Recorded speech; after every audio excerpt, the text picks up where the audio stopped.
Why has SegWit adoption stalled out at about 12%? Do you want to make money from Bitcoin?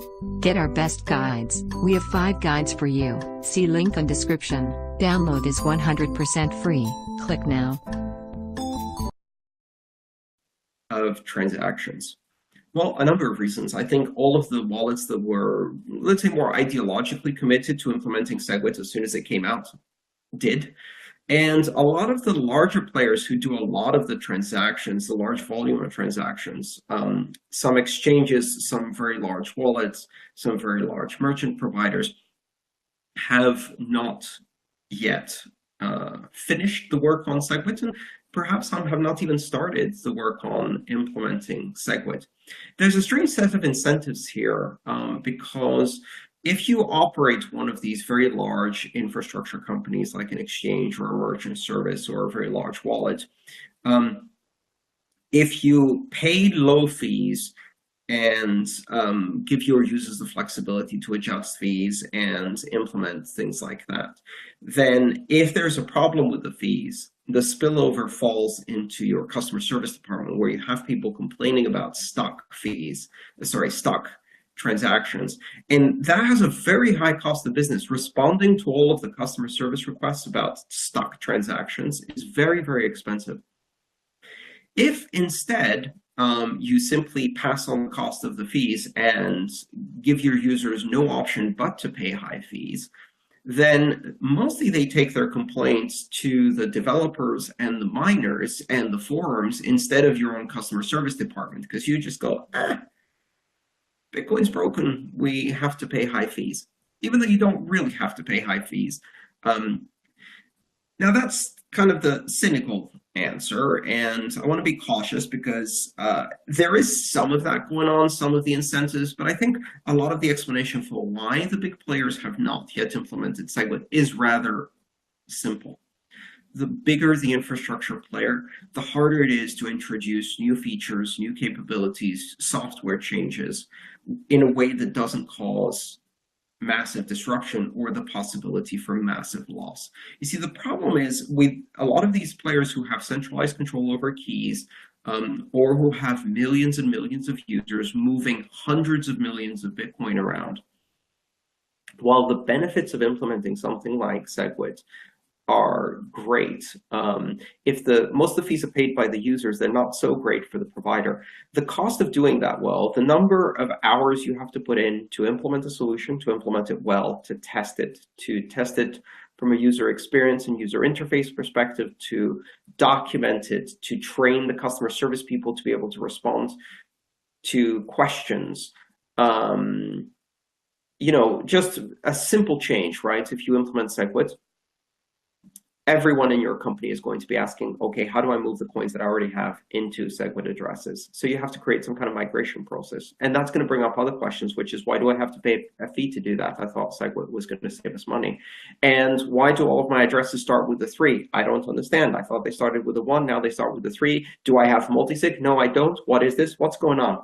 All of these questions will just pour into the customer service department, which means that it takes quite a bit to move these large infrastructure players to a change that is fairly complicated, that will require some educating of their users, of their support staff.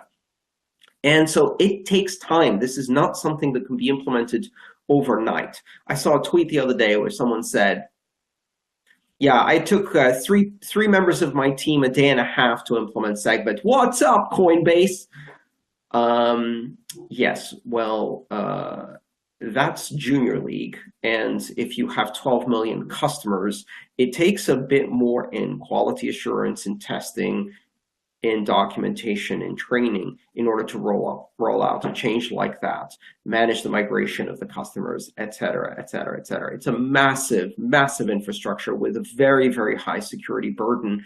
And quite honestly, you should be glad that large companies like Coinbase that have such an enormous responsibility and will create an enormous reputation hit for Bitcoin if they screw this up, you should be glad that they're taking their time and they're not doing the, hey, 3 people, 2 days, done approach to implementing SegWit.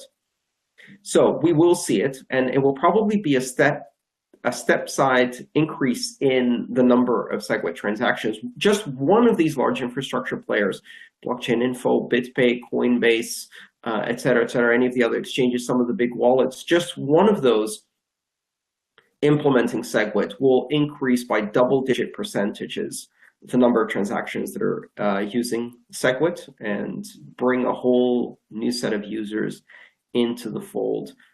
But it will take time. Why do you think companies like Coinbase, BitPay, and other big players in the system first pushed for SegWit 2x and now are not implementing SegWit into their own systems? Honestly, because SegWit 2x, a 2x increase in the base block size, externalizes the problem and pushes it onto other players and all of the cost of dealing with the problem. They would have to do absolutely nothing to their own infrastructure in order to get relief from fees. But they do that at the expense of putting a lot of pressure on node operators, especially independent and small node operators, by making it more expensive to validate, download, and store the Bitcoin blockchain because it's bigger. So if you're a business person and you're presented with two choices, choice A takes all the pressure off you, has zero cost to implement, pushes all the costs on others, but it kind of starts pushing against some of the principles of the system. Choice B requires 6 months or more of heavy engineering in order to implement a scaling solution that you'll have to teach your users and your support about, and will have a lot of cost for you, and will bring you more or less the same reduction in fees and take the pressure off you, but it involves a lot more cost. What do? Well, you go for plan A. And when plan A doesn't work because the rest of the ecosystem says no, then you reluctantly and belatedly start implementing plan B. And that's exactly what we're seeing. It's okay. It's a rational business decision-making, and it's the responsibility of a CEO to respond to the needs of their investors first and their customers second, and the broader ecosystem and the amazing principles of Bitcoin a long distant third. If you're expecting companies to act against their own self-interest in order to protect the ideology of Bitcoin, you're in for a surprise. Don't expect that.